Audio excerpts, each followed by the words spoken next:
And therefore, I was not really writing about me. I was writing about what I think are silent voices of black people who are persecuted, whether they are journalists or lawyers or teachers. The story that I write about is the story you and other journalists probably feel where you work, being an outsider. And so I was writing a story because I felt when I was representing people, and just as when I was a teacher and a lecturer, I always believed that there's a silent voice of people who are persecuted in private spaces. And when I realized that my story was similar, will resonate with those people, I thought, well, let me write it because it's not just me. It's not an arrogant endeavor. It's a story that probably will resonate with people who are not writing theirs. Yeah. And that's the master for me in that book, in that although you talk about yourself, but somehow you manage to, it's like it's a story of the black child as far as I'm concerned, because you manage to make every black person see themselves in your story. How did you master that? I think you did quite well in mastering that, which I'm talking about. I tried to write outside of what lawyers do, how they write, right?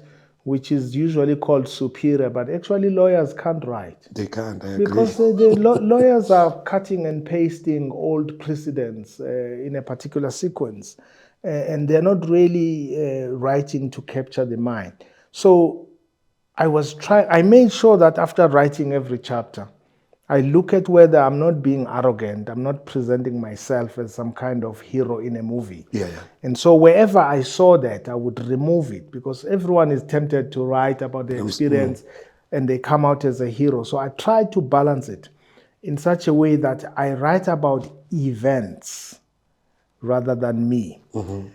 And of course, I was going to be the protagonist because I'm writing, but I tried to see those. There are so many things. That book was 800 pages at some point. Mm-hmm. But I tried to keep it at what I think would resonate with every person who's lived like me, and yet it wouldn't annoy someone to think this guy is writing as if his life is unique. The second thing I was trying to do, I've read I'm a political scientist in my other life. I've taught political science. And I've read Fanon, I've read Albert Memmi, I've read a lot of theorists. And I thought, how can I write about these subjects of black consciousness, decoloniality, in a manner that would appeal to a petrol attendant and a professor alike? And so I was trying to write about very complex philosophical subjects in a story that everyone can read. So, when the first time I went to Durban after writing the story, 3 waitresses showed me a copy of my book they were reading. Mm-hmm. And for me, that was much more important than the reviews I get from judges and then scholars, because I thought, well, I may have succeeded in blending a different type of reader. Yes. Across. So that's what I was trying to do. Yeah. There's so much about me as a person I would have written about, but you guys wouldn't have believed it. You wouldn't have believed that the security branch once dug a grave for me. Yeah. Some of it sounds like a movie, so I didn't include those that would make me look like a James Bond. And how long did it take you to complete this work? How many months or years was the project in its totality, from conception to finishing? Difficult to say, because I didn't suspend my practice. I didn't stop practicing as a lawyer to say, let me take a sabbatical to write the book. So it's difficult. But let me say, for this to gel into something that, let me write it. I took a particular interview I had done, and I looked at how I had spoken about my life, and I gave it to my PA to type it for me so that I read my story.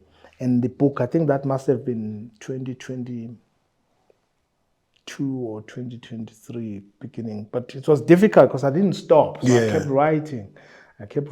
And I would speak to people about what I'm thinking. And of course, other culprits are people like Muzi Sikhakhane, who kept thinking I should write something, and others, many others. And so the more I spoke to people, the more I spoke to them, the more I thought, okay, let me write this whenever it's spare time. So take it, I think, without taking a break, I've been writing this book together with my other work. I've never stopped, since 2022. Yeah. And the title, why did you have any other, in fact, options for a title? Because I know sometimes when you write a book, you'd have several titles That's and you a choose very one. interesting question, because my very first title for this book was Journey of Purpose. Yes. Of course, the people, most people, and people say that title sounds like a self-help book kind of thing. And so I think that was the only title that after speaking to some people, we dropped. But if you look at it, actually, I didn't drop it. Yeah. Odyssey means journey. Yes. And liberation is a purpose. Yes. And so we changed that. It read like a self-help book. And of course, I had to listen to people who are suggesting that. But the purpose of the book didn't leave me. I was not writing for people to like my story, or for lawyers to understand me, or people to understand why. I was writing to inspire people to do something. It was my reading of the climate in the country.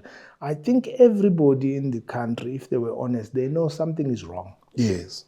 Something is wrong. The reason we don't say it is because we either support the establishment or we've taken factions. But if you ask anybody who's honest, they will tell you there's a particular social and spiritual degradation in the minds of people.